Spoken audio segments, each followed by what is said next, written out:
God, not regret the decision that he Exactly. made. That could have easily gone a different way. Yeah, he Yes, might have absolutely. not had a job after. So usually when folks come to these types of events, I feel like you all have probably had plenty of people talking at you. And just want to, we're a great group, so folks want to have a conversation. Obviously, this is Andy's incredible book, and we're going to support him. I think that Andy, for me, demonstrates what it means to, even though he's not in it for the making money, but he has shown that you get rewarded for doing good business, for doing business that's based on values and principles. And in fact, you can sacrifice those who don't agree with you. And that's okay, because those that don't agree with us can go patron other businesses, and that's fine with us. This is America, it's a free country. But it seems that whatever Andy has done and the decisions that Andy has done are, for me, a motivating factors for other entrepreneurs to say, I could also make money if I do the right thing. I could also make money if I don't, throw workers under the bus, if I treat my workers right, if I pay them fair wages, if I'm using my business to promote movement leaders in Washington, D.C. and beyond. So I think you yourself, Andy, is important, but I think your book is also important because not everyone in the country has the privilege of being able to go to a busboys, but at least people will have the privilege to be able to read your book and read your story and inspire other people to make better business decisions and maybe not go to the traditional banks regardless, and go to the credit unions and go to some of the black-owned banks and get your loans there. So I wanted to kind of open it up for folks. Yeah. I know that we're all sitting with a lot. I want to ask a question. Space. I think Andy and I come from the spaces where we also sit with a lot, and if there's things people want to share or questions you have, go ahead, Chris. Hi, my name is Christopher Leon Johnson. I bought your book. I bought it $20. So my question is, what's your advice to the organizations like the People's Forum that is going? I think they have issues. They just made a video saying they have issues with their landlord, and they had to buy a $2 million building. So what's your advice to anybody that goes to that same roadblock, even if you buy like a certain like? Sorry, because he's sitting over there. He was asking about, I don't know if people have seen the People's Forum, which, as you know, is another kind of space where a lot of organizers gather, are having their own issue with their landlord, and they're in the process of buying their own property and building. And as you know, with all the, I guess you can say, controversy that the right wing has manifested against a group like People's Forum, they're probably not going to get a loan from, Citibank. So the question from Chris is like, what kind of advice do you have for groups like this to be able to engage in getting their, Well, my first location, 14th and B, was at 14th and B Street Northwest in DC.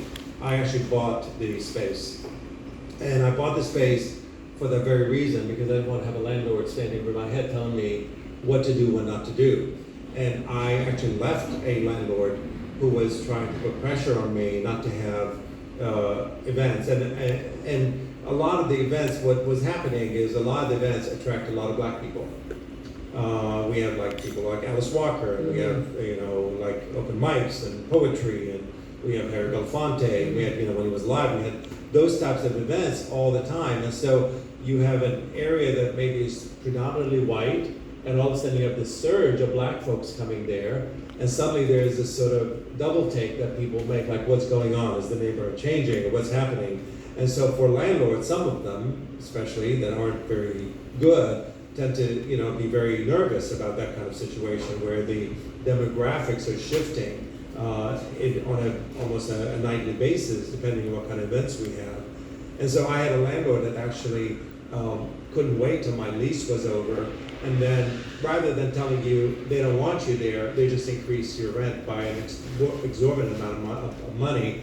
They increased it by 30%, forcing me not to stay. Now, luckily, this was serendipity, if there ever was one.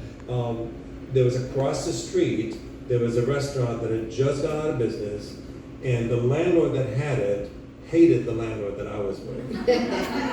And so I made this sweetheart deal with this other landlord and moved in literally overnight.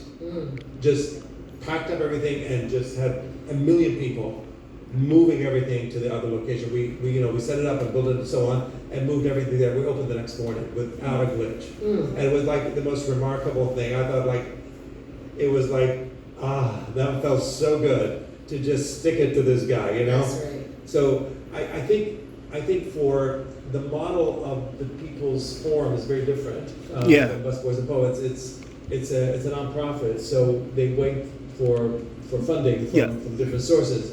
When I was looking to do Busboys and Poets at first, I thought of going the nonprofit route, but I always, having sat on many boards of nonprofits, I know how difficult it is. Nonprofits are always at the mercy of one or two donors that give a lot of money, and you know, whatever, if they get a hair up their ass, it's over. Yep. You know, and so I wanted to actually kind of, in effect, have a lot of people making donations, i.e., eating at the place, and they become my donors, and they become my board, so to speak. You know, so that made a lot more sense to me because you know, losing a couple here and gaining a couple here, you end up not having this sort of major flux that happens with nonprofits. I think People's Forum is it's a difficult model. It really is. That's why I don't have many of those types of places because they don't charge much. I think for events, many of them are free. Yeah. So I know that they were subsidized there for a while by a great guy, Roy. Yeah. But that hasn't that may dry up. That kind of Yep. funding, so that's problematic. But I would love to see them add some kind of food component because everyone eats, and you know it's always a good way to be able to get some kind of income. But it has to be good. You can't just have like stale like muffins and stale croissants. Yeah, yeah. That doesn't sell well. No, I Yeah. don't. You know? And us New Yorkers, we're quite picky. Yeah, you are picky, and Yeah. we have great croissants and great muffins in this city. So you don't want to not compete with that. But I think people would really support a place where there's food. I haven't talked to the People's Forum of late, but I would love to work with them on doing the food part. Yes, yeah, I think they get, So yeah. maybe it's something that Yeah. could be Yeah. a nice. They've been a really important location, Andy, in New York Oh, City yeah. for a lot of Yeah. the Organizing movement, some of the- trainings, and bringing people Yeah. together, creating a safe space for folks to strategize, to also share, their thoughts in this very difficult moment. So we just kind of saw this new video emerge from them saying like they're really looking for support, and I think your advice could be really helpful.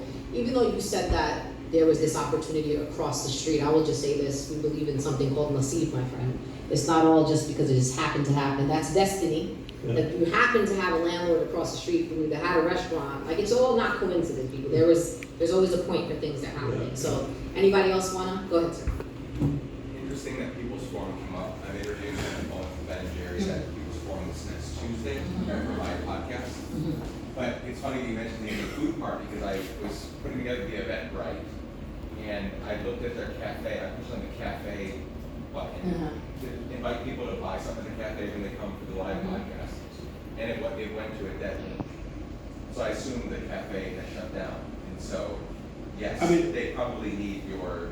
It needs. I mean, I love People's Forum, so please don't. But I think their food, what they offered wasn't really enough to make a dent. It was more of a convenience thing than anything else. You need something where people can say, "Oh, I'm going to an event. I'm going to kind of have dinner there." That's a different. Or at least have a great, $15 latte. Yeah. I'm just kidding, not $15, but I'd love for you to connect with them. Well, my question is, I haven't read the book yet, but it's about hospitality and gathering around the table. Do you have any thoughts on how do you divide your time? The time